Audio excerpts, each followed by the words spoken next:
नमस्कार। स्वागत है आपका स्टोरी ज्वेल में। आज सुनते हैं मुंशी प्रेमचंद की लिखी कहानी शांति। जब मैं ससुराल आई तो बिल्कुल फूहड़ थी। न पहनने ओढ़ने का सलीका, न बातचीत करने का ढंग। सिर उठाकर किसी से बातचीत न कर सकती थी। आंखें अपने आप झपक जाती थी। किसी के सामने जाते शर्म आती। स्त्रियों तक के सामने बिना घूंघट के झिझक होती थी। मैं कुछ हिंदी पढ़ी हुई थी, पर उपन्यास, नाटक आदि के पढ़ने में आनंद न आता था। फुर्सत मिलने पर रामायण पढ़ती, उसमें मेरा मन बहुत लगता था। मैं उसे मनुष्यकृत नहीं समझती थी। मुझे पूरा पूरा विश्वास था कि उसे किसी देवता ने स्वयं रचा होगा। मैं मनुष्यों को इतना बुद्धिमान और सहृदय नहीं समझती थी। मैं दिन भर घर का कोई न कोई काम करती रहती, और कोई काम न रहता तो चरखे पर सूत काटती। अपनी बूढ़ी सास से थर थर कांपती थी। एक दिन दाल में नमक अधिक हो गया। ससुर जी ने भोजन के समय सिर्फ इतना ही कहा, नमक जरा अंदाज से डाला करो। इतना सुनते ही हृदय कांपने लगा, मानो मुझे इससे अधिक कोई वेदना नहीं पहुंचाई जा सकती थी। लेकिन मेरा यह फूहड़पन मेरे बाबूजी को पसंद न आता था। वह वकील थे। उन्होंने शिक्षा की ऊंची से ऊंची डिग्रियां पाई थी। वह मुझ पर प्रेम अवश्य करते थे, पर उस प्रेम में दया की मात्रा अधिक होती थी। स्त्रियों के रहन सहन और शिक्षा के संबंध में उनके विचार बहुत ही उदार थे। वह मुझे उन विचारों से बहुत नीचे देखकर कदाचित मन ही मन खिन्न होते थे, परंतु उसमें मेरा कोई अपराध न देखकर हमारे रस्म रिवाज पर झंझुलाते थे। उन्हें मेरे साथ बैठकर बातचीत करने में जरा आनंद न आता। सोने आते तो कोई न कोई अंग्रेजी पुस्तक साथ लाते और नींद न आने तक पढ़ा करते। जो कभी मैं पूछ बैठती कि क्या पढ़ते हो, तो मेरी ओर करुण दृष्टि से देखकर उत्तर देते, तुम्हें क्या बताऊं, यह ऑस्कर वर्ल्ड की सर्वश्रेष्ठ रचना है। मैं अपनी अयोग्यता पर बहुत लज्जित होती थी, अपने को धिक्कारती। मैं ऐसे विद्वान पुरुष के योग्य नहीं हूँ। मुझे किसी उज्जट के घर पढ़ना था। बाबूजी मुझे निरादर की दृष्टि से नहीं देखते थे, यही मेरे लिए सौभाग्य की बात थी। एक दिन संध्या समय मैं रामायण पढ़ रही थी। भरत जी रामचंद्र जी की खोज में निकले थे। उनका करुण विलाप पढ़कर मेरा हृदय गदगद हो रहा था। नेत्रों से अश्रुधारा बह रही थी। हृदय उमड़ आता था। सहसा बाबूजी कमरे में आए। मैंने तुरंत पुस्तक बंद कर दी। उनके सामने मैं अपने फूहड़पन को भरसक प्रकट न होने देती थी, लेकिन उन्होंने पुस्तक देख ली और पूछा, रामायण है ना? मैंने अपराधियों की भांति सिर झुकाकर कहा, हाँ, जरा देख रही थी। बाबूजी, इसमें शक नहीं कि पुस्तक बहुत ही अच्छी भावों से भरी हुई है, लेकिन इसमें मानव चरित्र को वैसी खूबी से नहीं दिखाया गया जैसे अंग्रेज या फ्रांसीसी लेखक दिखलाते हैं। तुम्हारी समझ में तो न आवेगा, लेकिन कहने में क्या हर्ज है। यूरोप में आजकल स्वाभाविकता का जमाना है। वे लोग मनोभावों के उत्थान और पतन का ऐसा वास्तविक वर्णन करते हैं कि पढ़कर आश्चर्य होता है। हमारे यहाँ कवियों को पग पग पर धर्म तथा नीति का ध्यान रखना पड़ता है, इसलिए कभी कभी उनके भावों में अस्वाभाविकता आ जाती है। यही त्रुटि तुलसीदास में भी है। मेरी समझ में उस समय कुछ भी न आया। बोली, मेरे लिए तो यही बहुत है, अंग्रेजी पुस्तकें कैसे समझूं? बाबूजी, कोई कठिन बात नहीं। 1 घंटा भी रोज पढ़ो तो थोड़े ही समय में काफी योग्यता प्राप्त कर सकती हो। पर तुमने तो मानो मेरी बातें न मानने की सौगंध ही खा ली है। कितना समझाया कि मुझसे शर्म करने की आवश्यकता नहीं, पर तुम्हारे ऊपर कुछ असर न पड़ा। कितना कहता हूँ कि जरा साफ सफाई से रहा करो। परमात्मा सुंदरता देता है तो चाहता है कि उसका श्रृंगार भी होता रहे, लेकिन जान पड़ता है तुम्हारी दृष्टि में उसका कुछ भी मूल्य नहीं। या शायद तुम समझती हो कि मेरे जैसे कुरूप मनुष्य के लिए तुम चाहे जैसी भी रहो, आवश्यकता से अधिक अच्छी हो। यह अत्याचार मेरे ऊपर है। तुम मुझे ठोक पीट कर वैराग्य सिखाना चाहती हो। जब मैं दिन रात मेहनत करके कमाता हूँ तो स्वभावतः मेरी यह इच्छा होती है कि उस द्रव्य का सबसे उत्तम व्यय हो, परंतु तुम्हारा फूहड़पन और पुराने विचार मेरे सारे परिश्रम पर पानी फेर देते हैं। स्त्रियां केवल भोजन बनाने, बच्चे पालने, पति की सेवा करने और एकादशी व्रत रखने के लिए नहीं है। उनके जीवन का लक्ष्य इससे बहुत ऊंचा है। वे मनुष्यों के समस्त सामाजिक और मानसिक विषयों में समान रूप से भाग लेने की अधिकारिणी है। उन्हें भी मनुष्यों की भांति स्वतंत्र रहने का अधिकार प्राप्त है। मुझे तुम्हारी यह बंदी दशा देखकर बड़ा कष्ट होता है। स्त्री पुरुष की अर्धांगिनी मानी गई है, लेकिन तुम मेरी मानसिक और सामाजिक किसी आवश्यकता को पूरी नहीं कर सकते। मेरा और तुम्हारा धर्म अलग, आचार विचार अलग, आमोद प्रमोद के विषय अलग। जीवन के किसी कार्य में मुझे तुमसे किसी प्रकार की सहायता नहीं मिल सकती। तुम स्वयं विचार सकती हो कि ऐसी दशा में मेरी जिंदगी कैसी बुरी तरह कट रही है। बाबूजी का कहना बिल्कुल यथार्थ था। मैं उनके गले में एक जंजीर की भांति पड़ी हुई थी। उस दिन से मैंने उन्हीं के कहे अनुसार चलने की दृढ़ प्रतिज्ञा कर ली। अपने देवता को किस भांति अप्रसन्न करती। यह तो कैसे कहूं कि मुझे पहनने ओढ़ने से प्रेम न था, और उतना ही था जितना दूसरी स्त्रियों को होता है। जब बालक और वृद्ध तक श्रृंगार पसंद करते हैं तो मैं तो युवती ठहरी। मन भीतर ही भीतर मचल कर रह जाता था।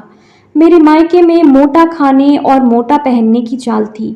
मेरी माँ और दादी हाथों से सूत काटती थी और जुलाहे से उसी सूत के कपड़े बुनवा लिए जाते थे। बाहर से बहुत कम कपड़े आते थे। मैं जरा महीन कपड़ा पहनना चाहती या श्रृंगार की रुचि दिखाती तो अम्मा फौरन टोकती और समझाती कि बहुत बनाव सवार भले घर की लड़कियों को शोभा नहीं देता, ऐसी आदत अच्छी नहीं।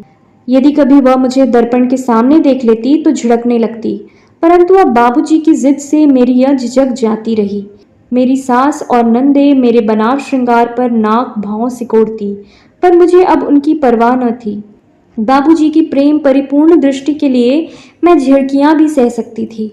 अब उनके और मेरे विचारों में समानता आती जाती थी। वह अधिक प्रसन्नचित्त जान पड़ते थे।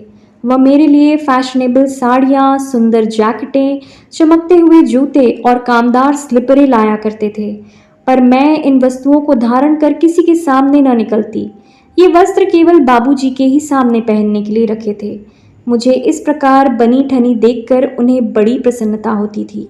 स्त्री अपने पति की प्रसन्नता के लिए क्या नहीं कर सकती। अब घर के कामकाज से मेरा अधिक समय बनाव श्रृंगार तथा पुस्तकावलोकन में ही बीतने लगा। पुस्तकों से मुझे प्रेम होने लगा था। यद्यपि अभी तक मैं अपने सास ससुर का लिहाज करती थी, उनके सामने बूट और गाउन पहनकर निकलने का मुझे साहस न होता था, पर मुझे उनकी शिक्षापूर्ण बातें न भाती थी। मैं सोचती, जब मेरा पति सैकड़ों रुपए कमाता है तो घर में चेरी बनकर क्यों रहूं?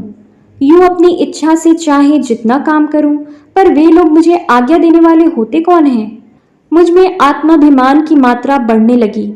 यदि अम्मा मुझे कोई काम करने को कहती तो मैं अदबदा कर टाल जाती। एक दिन उन्होंने कहा, सवेरे के जलपान के लिए कुछ दालमोट बना लो। मैं बात अनसुनी कर गई।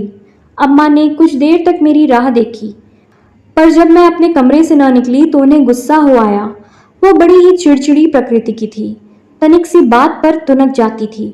उन्हें अपनी प्रतिष्ठा का इतना अभिमान था कि मुझे बिल्कुल लौंडी समझती थी। हाँ, अपनी पुत्रियों से सदैव नम्रता से पेश आती, बल्कि मैं तो यह कहूंगी कि उन्हें सिर चढ़ा रखा था। वह क्रोध में भरी हुई मेरे कमरे के द्वार पर आकर बोली, तुमसे मैंने दालमोट बनाने को कहा था, बनाया? मैं कुछ रुष्ट होकर बोली, अभी फुर्सत नहीं मिली। अम्मा, तो तुम्हारे जान में दिन भर पड़े रहना ही बड़ा काम है, या आजकल तुम्हें हो क्या गया है? किस घमंड में हो? क्या यह सोचती हो कि मेरा पति कमाता है तो मैं काम क्यों करूं? इस घमंड में ना भूलना, तुम्हारा पति लाख कमाए लेकिन घर में राज मेरा ही रहेगा। आज वह 4 पैसे कमाने लगा तो तुम्हें मालकिन बनने की हवस हो रही है, लेकिन उसे पालने पोसने तुम नहीं आई थी। मैंने ही उसे पढ़ा लिखा कर इस योग्य बनाया है। वाह, कल की छोकरी और अभी से यह गुमान। मैं रोने लगी। मुंह से एक बात न निकली। बाबूजी उस समय ऊपर कमरे में बैठे कुछ पढ़ रहे थे। ये बातें उन्होंने भी सुनी। उन्हें बड़ा कष्ट हुआ। रात को जब वह घर आए तो बोले, देखा तुमने आज अम्मा का क्रोध? यही अत्याचार है जिससे स्त्रियों को अपनी जिंदगी पहाड़ मालूम होने लगती है। इन बातों से हृदय में कितनी वेदना होती है, इसका जानना असंभव है। जीवन भार हो जाता है, हृदय जर्जर हो जाता है और मनुष्य की आत्मोन्नति उसी प्रकार रुक जाती है जैसे जल, प्रकाश और वायु के बिना पौधे सूख जाते हैं। हमारे घरों में यह बड़ा अंधेर है। अब मैं उनका पुत्र ही ठहरा, उनके सामने मुंह नहीं खोल सकूंगा। मेरे ऊपर उनका बड़ा अधिकार है, अतएव उनके विरुद्ध एक शब्द भी कहना मेरे लिए लज्जा की बात होगी, और यही बंधन तुम्हारे लिए भी है। यदि तुमने उनकी बातें चुपचाप न सुन ली होती तो मुझे बहुत दुख होता। कदाचित मैं विष खा लेता।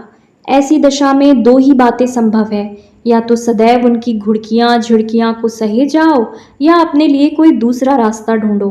अब इस बात की आशा करना कि अम्मा के स्वभाव में कोई परिवर्तन होगा, बिल्कुल भ्रम है। बोलो, तुम्हें क्या स्वीकार है? मैंने डरते डरते कहा, आपकी जो आज्ञा हो वह करें। अब कभी ना पढ़ूंगी लिखूंगी, और जो कुछ वह कहेंगी वही करूंगी। यदि वह इसी में प्रसन्न है तो यही सही। मुझे पढ़ लिख कर क्या करना है? बाबूजी, पर यह मैं नहीं चाहता। अम्मा ने आज आरंभ किया है, अब रोज बढ़ती ही जाएंगी। मैं तुम्हें जितनी ही सभ्य तथा विचारशील बनाने की चेष्टा करूंगा, उतना ही उन्हें बुरा लगेगा और उनका गुस्सा तुम ही पर उतरेगा। उन्हें पता नहीं कि जिस आब हवा में उन्होंने अपनी जिंदगी बिताई है वह अब नहीं रही। विचार स्वातंत्र्य और समयानुकूलता उनकी दृष्टि में अधर्म से कम नहीं। मैंने यह उपाय सोचा है कि किसी दूसरे शहर में चलकर अपना अड्डा जमाऊं। मेरी वकालत भी यहाँ नहीं चलती, इसलिए किसी बहाने की भी आवश्यकता न पड़ेगी। मैं इस तजवीज के विरुद्ध कुछ न बोली। यद्यपि मुझे अकेले रहने से भय लगता था, तथापि वहाँ स्वतंत्र रहने की आशा ने मन को प्रफुल्लित कर दिया। उसी दिन से अम्मा ने मुझसे बोलना छोड़ दिया। महरियों, पड़ोसिनों और नंदों के आगे मेरी परिहास किया करती। यह मुझे बहुत बुरा मालूम होता था। इसके पहले यदि वह कुछ भली बुरी बातें कह लेती तो मुझे स्वीकार था। मेरे हृदय से उनकी मान मर्यादा घटने लगी। किसी मनुष्य पर इस प्रकार कटाक्ष करना उसके हृदय से अपने आदर को मिटाने के समान है। मेरे ऊपर सबसे गुरुतर दोषारोपण यह था कि मैंने बाबूजी पर कोई मोहन मंत्र फूंक दिया है।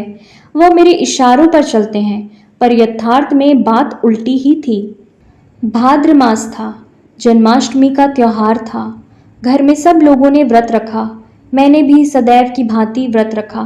ठाकुर जी का जन्म रात के 12 बजे होने वाला था। हम सब बैठी गाती बजाती थी। बाबूजी इन असभ्य व्यवहारों के बिल्कुल विरुद्ध थे। वह होली के दिन रंग भी न खेलते, गाने बजाने की तो बात ही अलग। रात को 1 बजे जब मैं उनके कमरे में गई तो मुझे समझाने लगे, इस प्रकार शरीर को कष्ट देने से क्या लाभ? कृष्ण महापुरुष अवश्य थे और उनकी पूजा करना हमारा कर्तव्य है, पर इस गाने बजाने से क्या फायदा? इस ढोंग का नाम धर्म नहीं है। धर्म का संबंध सच्चाई और ईमान से है, दिखावे से नहीं। बाबूजी स्वयं इसी मार्ग का अनुकरण करते थे। वह भगवत गीता की अत्यंत प्रशंसा करते, पर उसका पाठ कभी न करते थे। उपनिषदों की प्रशंसा में उनके मुख से मानो कोई पुष्प वृष्टि होने लगती थी, पर मैंने उन्हें कभी कोई उपनिषद पढ़ते नहीं देखा। वह हिंदू धर्म के गूढ़ तत्व ज्ञान पर लट्टू थे, पर उसे समयानुकूल नहीं समझते थे। विशेषकर वेदांत को तो भारत की अवनति का मूल कारण समझते थे। वह कहा करते थे कि इसी वेदांत ने हमको चौपट कर दिया है। हम दुनिया के पदार्थों को तुच्छ समझने लगे, जिसका फल अब तक भुगत रहे हैं। अब उन्नति का समय है, चुपचाप बैठे रहने से निर्वाह नहीं। संतोष ने ही भारत को गारद कर दिया। उस समय उनको उत्तर देने की शक्ति मुझ में कहाँ थी। हाँ, अब जान पड़ता है कि वह यूरोपियन सभ्यता के चक्कर में पड़े हुए हैं। अब वह स्वयं ऐसी बातें नहीं करते। वह जोश अब ठंडा हो चला है। इसके कुछ दिन बाद हम इलाहाबाद चले गए। बाबूजी ने पहले ही 1-2 मंजिला मकान ले रखा था, सब तरह से सजा सजाया। हमारे यहाँ 5 नौकर थे, 2 स्त्रियां, 2 पुरुष और 1 महाराज। अब मैं घर के कुल कामकाज से छुट्टी पा गई। कभी जी घबराता तो कोई उपन्यास लेकर पढ़ने लगती। यहाँ फूल और पीतल के बर्तन बहुत कम थे। चीनी की रकाबियाँ और प्याले अलमारियों में सजे रखे थे। भोजन मेज पर आता था। बाबूजी बड़े चाव से भोजन करते। मुझे पहले कुछ शर्म आती थी, लेकिन धीरे धीरे मैं भी मेज पर ही भोजन करने लगी। हमारे पास एक सुंदर टमटम भी थी। हम अब पैदल बिल्कुल न चलते। किसी से मिलने 10 पग भी जाना होता तो गाड़ी तैयार कराई जाती। बाबूजी कहते यही फैशन है। बाबूजी की आमदनी अभी बहुत कम थी, भली भांति खर्च भी न चलता था। कभी कभी मैं उन्हें चिंताकुल देखती तो समझाती कि जब आय इतनी कम है तो व्यय इतना क्यों बढ़ा रखा है। कोई छोटा सा मकान ले लो, 2 नौकरों से भी काम चल सकता है। लेकिन बाबूजी मेरी बातों पर हंस देते और कहते, मैं अपनी दरिद्रता का ढिंढोरा अपने आप क्यों पीटूं? दरिद्रता प्रकट करना दरिद्र होने से अधिक दुखदाई होता है। भूल जाओ कि हम लोग निर्धन हैं, फिर लक्ष्मी हमारे पास आप दौड़ी आएगी। खर्च बढ़ना, आवश्यकताओं का अधिक होना ही द्रव्योपार्जन की पहली सीढ़ी है। इससे हमारी गुप्त शक्तियां विकसित हो जाती है और हम उन कष्टों को झेलते हुए आगे पग धरने के योग्य होते हैं। संतोष दरिद्रता का दूसरा नाम है। अस्तु, हम लोगों का खर्च दिन दिन बढ़ता ही जाता था। हम लोग सप्ताह में 3 बार थिएटर देखने जरूर जाते थे। सप्ताह में 1 बार मित्रों को भोजन अवश्य ही दिया जाता था। अब मुझे सूझने लगा कि जीवन का लक्ष्य सुख भोग ही है। ईश्वर को हमारी उपासना की इच्छा नहीं। उसने हमको उत्तम उत्तम वस्तुएं भोगने के लिए ही दी हैं। उसको भोगना ही उसकी सर्वोत्तम आराधना है। एक ईसाई लेडी मुझे पढ़ाने तथा गाना सिखाने आने लगी। घर में एक पियानो भी आ गया। इन्हीं आनंदों में फंसकर मैं रामायण और भक्तमाल को भूल गई। ये पुस्तकें मुझे अप्रिय लगने लगी। देवताओं से विश्वास उठ गया। धीरे धीरे यहाँ के बड़े लोगों से स्नेह और संबंध बढ़ने लगा। यह एक बिल्कुल नई सोसाइटी थी। इसके रहन सहन, आहार, व्यवहार और आचार विचार मेरे लिए स्वतः अनोखे थे। मैं इस सोसाइटी में ऐसी जान पड़ती जैसे मोरों में कौवा। इन लेडियों की बातचीत कभी थिएटर और घुड़दौड़ के विषय में होती, कभी टेनिस, समाचार पत्रों और अच्छे अच्छे लेखकों के लेख पर। उनके चातुर्य, बुद्धि की तीव्रता, फुर्ती और चपलता पर मुझे अचंभा होता। ऐसा मालूम होता कि वे ज्ञान और प्रकाश की पुतलियां हैं। वे बिना घूंघट बाहर निकलती। मैं उनके साहस पर चकित रह जाती। वे मुझे भी कभी कभी अपने साथ ले जाने की चेष्टा करती, लेकिन मैं लज्जावश न जा सकती। मैं उन लेडियों को कभी उदास या चिंतित न पाती। मिस्टर दास बहुत बीमार थे, परंतु मिसेस दास के माथे पर चिंता का चिन्ह तक न था। मिस्टर बागड़ी नैनीताल में तपेदिक का इलाज करा रहे थे, पर मिसेस बागड़ी नित्य टेनिस खेलने जाती थी। इस अवस्था में मेरी क्या दशा होती मैं ही जानती हूँ। इन लेडियों की रीति नीति में एक आकर्षण शक्ति थी जो मुझे खींचे लिए जाती थी। मैं उन्हें सदैव आमोद प्रमोद के लिए उत्सुक देखती और मेरा भी जी चाहता कि उन्हीं की भांति मैं निसंकोच हो जाती। उनका अंग्रेजी वार्तालाप सुन मुझे मालूम होता कि ये देवियां हैं। मैं अपनी इन त्रुटियों की पूर्ति के लिए प्रयत्न किया करती थी। इसी बीच मुझे एक खेदजनक अनुभव होने लगा। यद्यपि बाबूजी पहले से मेरा अधिक आदर करते, मुझे सदैव डियर, डार्लिंग आदि कहकर पुकारते थे, तथापि मुझे उनकी बातों में एक प्रकार की बनावट मालूम होती थी। ऐसा प्रतीत होता मानो ये बातें उनके हृदय से नहीं, केवल मुख से निकलती है। उनके स्नेह और प्यार में हार्दिक भावों की जगह अलंकार ज्यादा होता था। किंतु और भी अचंभे की बात यह थी कि अब मुझे बाबूजी पर पहले की सी श्रद्धा न रही। अब उनकी सिर की पीड़ा से मेरे हृदय में पीड़ा न होती थी। मुझे आत्मगौरव का आविर्भाव होने लगा था। अब मैं अपना बनाव श्रृंगार इसलिए करती थी कि संसार में यह भी मेरा कर्तव्य है, इसलिए नहीं कि मैं किसी एक पुरुष की व्रत धारिणी हूँ। अब मुझे भी अपनी सुंदरता पर गर्व होने लगा। मैं अब किसी दूसरे के लिए नहीं, अपने लिए जीती थी। त्याग तथा सेवा का भाव मेरे हृदय से लुप्त होने लगा था। मैं अब भी पर्दा करती थी, परंतु हृदय अपनी सुंदरता की सराहना सुनने के लिए व्याकुल रहता था। एक दिन मिस्टर दास तथा और भी अनेक सभ्यगण बाबूजी के साथ बैठे हुए थे। मेरे और उनके बीच केवल एक पर्दे की आड़ थी। बाबूजी मेरे इस झिझक से बहुत ही लज्जित थे। इसे वह अपनी सभ्यता में काला धब्बा समझते थे। कदाचित यह दिखाना चाहते थे कि मेरी स्त्री इसलिए पर्दे में नहीं है कि वह रूप तथा वस्त्राभूषणों में किसी से कम है, बल्कि इसलिए कि अभी उसे लज्जा आती है। वह मुझे किसी बहाने से बार बार पर्दे के निकट बुलाते, जिसमें उनके मित्र मेरी सुंदरता और वस्त्रभूषण देख ले। अंत में कुछ दिन बाद मेरी झिझक गायब हो गई। इलाहाबाद आने के पूरे 2 वर्षों बाद मैं बाबूजी के साथ बिना पर्दे के सैर करने लगी। सैर के बाद टेनिस की नौबत आई। अंत में मैंने क्लब में जाकर दम लिया। पहले यह टेनिस और क्लब मुझे तमाशा सा मालूम होता था, मानो वे लोग व्यायाम के लिए नहीं बल्कि फैशन के लिए टेनिस खेलने आते हैं। वे कभी ना भूलते थे कि हम टेनिस खेल रहे हैं। उनके प्रत्येक काम में, झुकने में, दौड़ने में, उचकने में एक कृत्रिमता होती थी, जिससे यह प्रतीत होता था कि इस खेल का प्रयोजन कसरत नहीं, केवल दिखावा है। क्लब में इससे विचित्र अवस्था थी। वह पूरा स्वांग था, भद्दा और बेजोड़। लोग अंग्रेजी के चुने हुए शब्दों का प्रयोग करते थे, जिसमें कोई सार न होता था। नकली हंसी हंसते थे, जिनका कोई असर न होता था। स्त्रियों की वह फूहड़ निर्लजता और पुरुषों की वह भाव शून्य स्त्री पूजा मुझे भी न भाती थी। चारों ओर अंग्रेजी चाल ढाल की हास्यजनक नकल थी, परंतु मैं भी वह रंग पकड़ने और उन्हीं का अनुकरण करने लगी। अब मुझे अनुभव हुआ कि इस प्रदर्शन लोलुपता में कितनी शक्ति है। मैं अब नित्य नए श्रृंगार करती, नित्य नया रूप भरती, केवल इसलिए कि क्लब में सबकी आंखों में चुभ जाऊं। अब मुझे बाबूजी के सेवा सत्कार से अधिक अपने बनाव श्रृंगार की धुन रहती थी। यहाँ तक कि यह शौक एक नशा सा बन गया। इतना ही नहीं, लोगों से अपने सौंदर्य की प्रशंसा सुनकर मुझे एक अभिमान मिश्रित आनंद का अनुभव होने लगा। मेरी लज्जाशीलता की सीमाएं विस्तृत हो गई। यह दृष्टिपात जो कभी मेरे शरीर के प्रत्येक रोए को खड़ा कर देता, और वह हास्य कटाक्ष जो कभी मुझे विष खा लेने को प्रस्तुत कर देता, उनसे अब मुझे एक उन्मादपूर्ण हर्ष होता था। परंतु जब कभी मैं अपनी अवस्था पर आंतरिक दृष्टि डालती तो मुझे बड़ी घबराहट होती थी। यह नाव किस घाट लगेगी? कभी कभी इरादा करती कि क्लब न जाऊंगी, परंतु समय आते ही फिर तैयार हो जाती। मैं अपने वश में न थी। मेरी सत्कल्पनाएं निर्बल हो गई थी।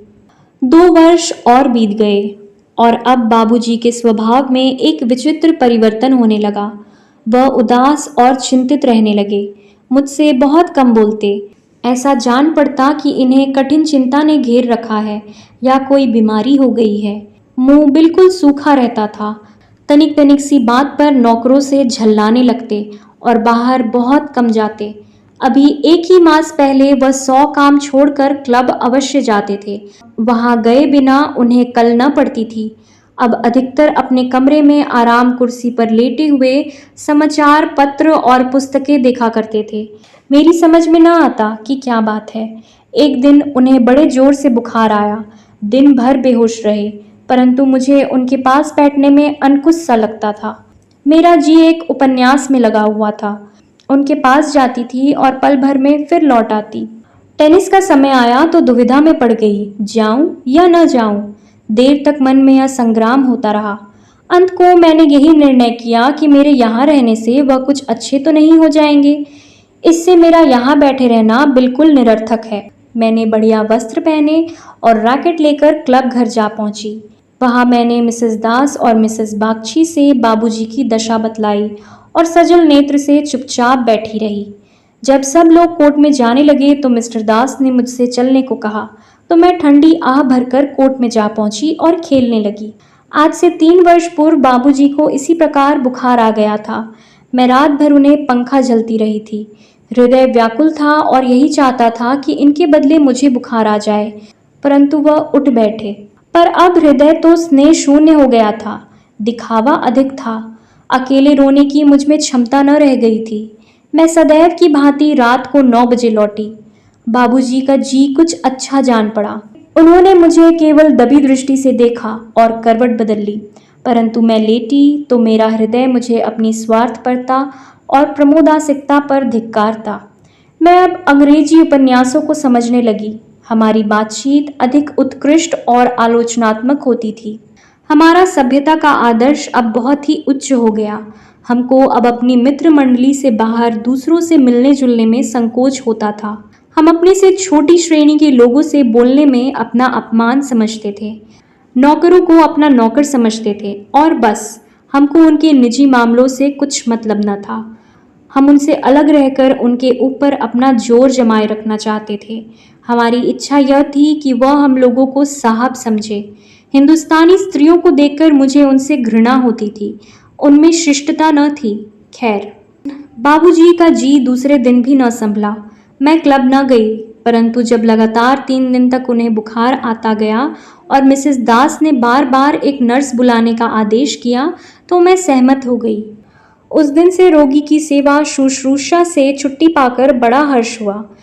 यद्यपि 2 दिन मैं क्लब न गई थी, परंतु मेरा जी वहीं लगा रहता था, बल्कि अपने भीरुतापूर्ण त्याग पर क्रोध भी आता था। एक दिन तीसरे पहर मैं कुर्सी पर लेटी हुई अंग्रेजी पुस्तक पढ़ रही थी। अचानक मन में यह विचार उठा कि बाबूजी का बुखार असाध्य हो जाए तो, पर इस विचार से लेश मात्र भी दुख न हुआ। मैं इस शोकमय कल्पना का मन ही मन आनंद उठाने लगी। Mrs Das, Mrs Naidu, Mrs Srivastava, Mrs Khare, Mrs Sharga अवश्य ही ममता पुरसी करने आवेंगी।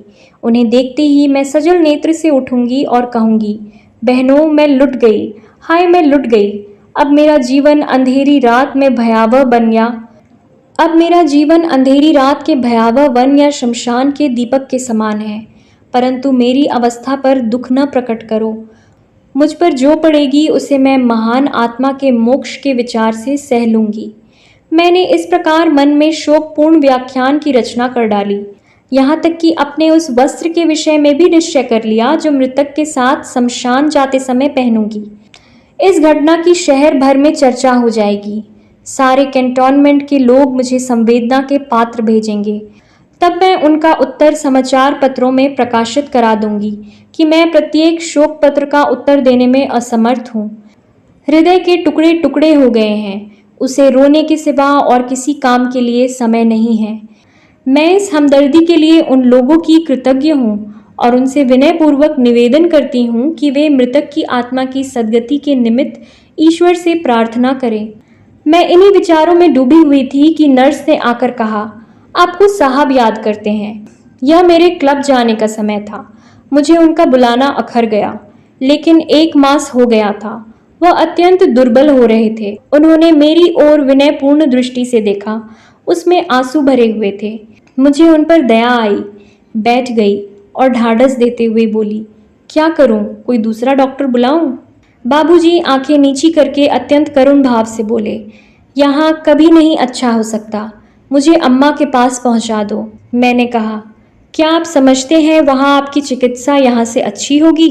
बाबूजी बोले, क्या जाने क्यों मेरा जी अम्मा के दर्शनों को लालायित हो रहा है। मुझे ऐसा मालूम होता है कि मैं वहाँ बिना दवा दर्पण के भी अच्छा हो जाऊंगा। यह आपका केवल विचार मात्र है। बाबूजी, शायद ऐसा ही हो, लेकिन मेरी विनय स्वीकार करो, मैं इस रोग से नहीं, इस जीवन से दुखित हूँ।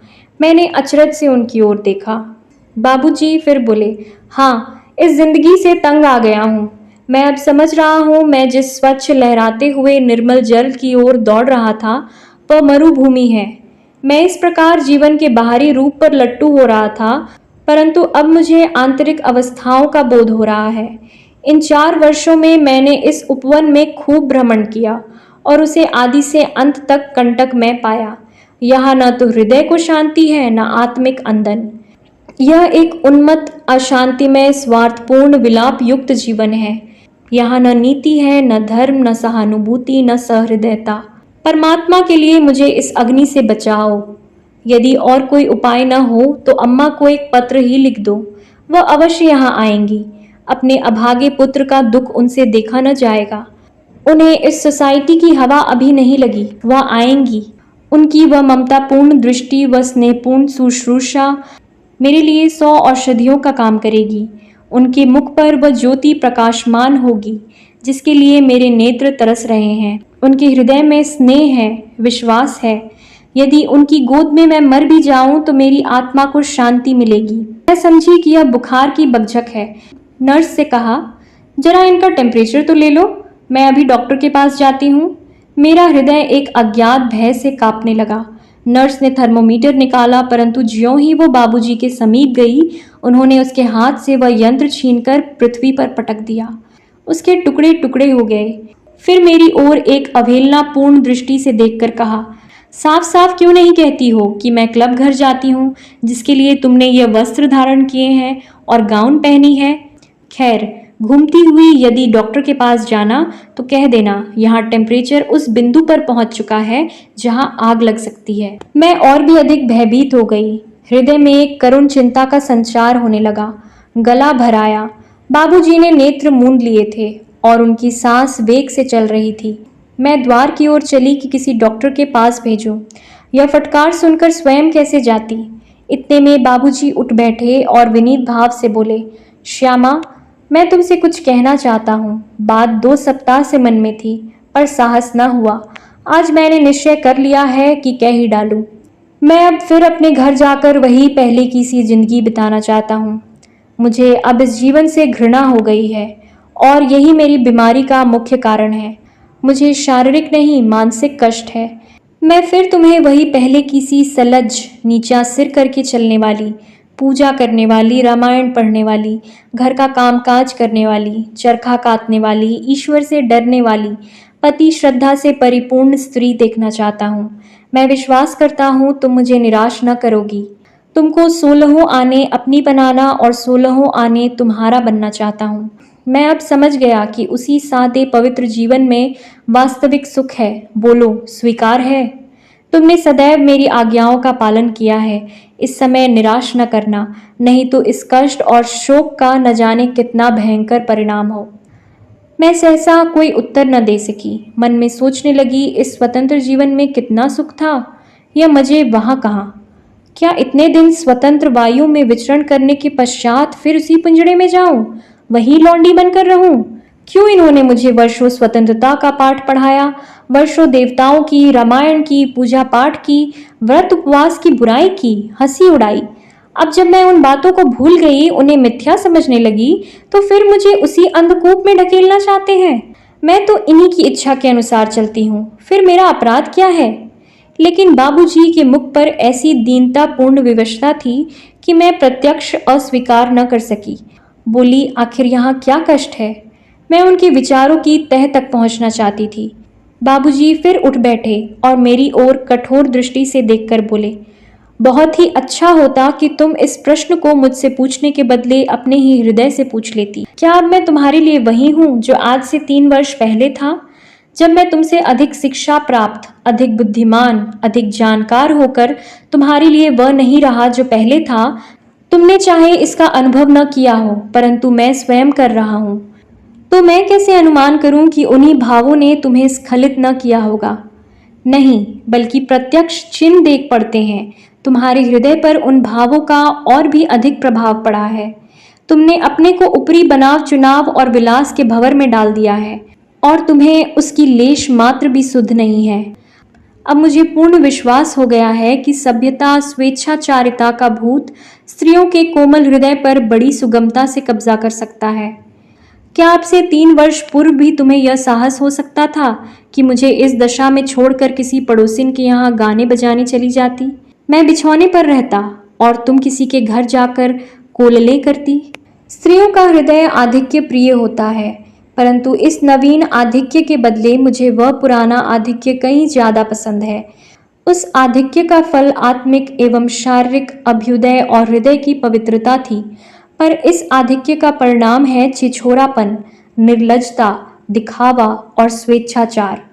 उस समय यदि तुम इस प्रकार मिस्टर दास के सम्मुख हंसती बोलती, तो मैं या तो तुम्हें मार डालता या स्वयं विषपान कर लेता, परंतु बेहयाई ऐसे जीवन का प्रधान तत्व है। मैं सब कुछ स्वयं देखता और सहता हूँ, कदाचित सहे भी जाता यदि इस बीमारी ने मुझे सचेत न कर दिया होता। अब यदि तुम यहाँ बैठी भी रहो तो मुझे संतोष न होगा, क्योंकि मुझे यह विचार दुखित करता रहेगा कि तुम्हारा हृदय यहाँ नहीं है।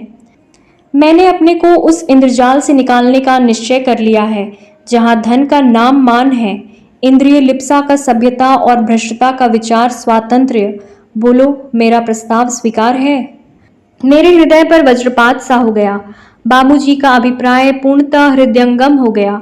अभी हृदय में कुछ पुरानी लज्जा बाकी थी। यह यंत्रणा असहाय हो गई, लज्जित हो उठी। अंतरात्मा ने कहा, अवश्य मैं अब वही हूँ जो पहले थी। उस समय मैं इनको इष्ट देव मानती थी, इनकी आज्ञा शिरोधार्य थी, पर अब वह मेरी दृष्टि में एक साधारण मनुष्य है। मिस्टर दास का चित्र मेरे नेत्रों के सामने खिंच गई। कल मेरे हृदय पर इस दुरात्मा की बातों का कैसा नशा छा गया था, यह सोचते ही नेत्र लज्जा से झुक गए।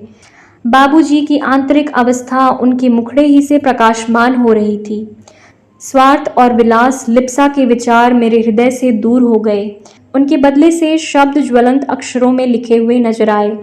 तूने फैशन और वस्त्र भूषणों में अवश्य उन्नति की है। तुझ में अपने स्वार्थों का ज्ञान हो आया है। तुझ में जीवन के सुख भोगने की योग्यता अधिक हो गई है। तू अब अधिक गर्विणी, दृढ़ हृदय और शिक्षा संपन्न हो गई है। लेकिन तेरे आत्मिक बल का विनाश हो गया, क्योंकि तू अपने कर्तव्य को भूल गई। मैं दोनों हाथ जोड़कर बाबूजी के चरणों पर गिर पड़ी। कंठ रुंध गया। एक शब्द भी मुंह से न निकला। अश्रु धारा बह चली। अब मैं फिर अपने घर पर आ गई हूँ। अम्मा जी अब मेरा अधिक सम्मान करती हैं।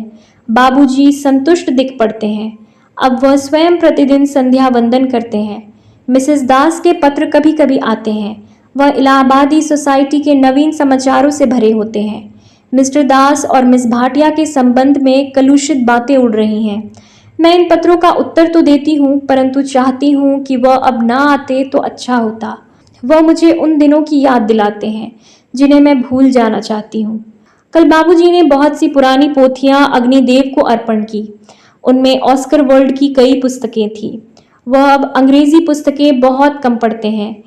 उन्हें कोलाइल, रस्किन और एमर्सन के सिवा और कोई पुस्तक पढ़ते मैं नहीं देखती। मुझे तो अपने रामायण और महाभारत में फिर वही आनंद प्राप्त होने लगा है। चरखा अब पहले से अधिक चलाती हूँ, क्योंकि इस बीच चरखे ने खूब प्रचार पा लिया है। अभी आप सुन रहे थे मुंशी प्रेमचंद की लिखी कहानी शांति।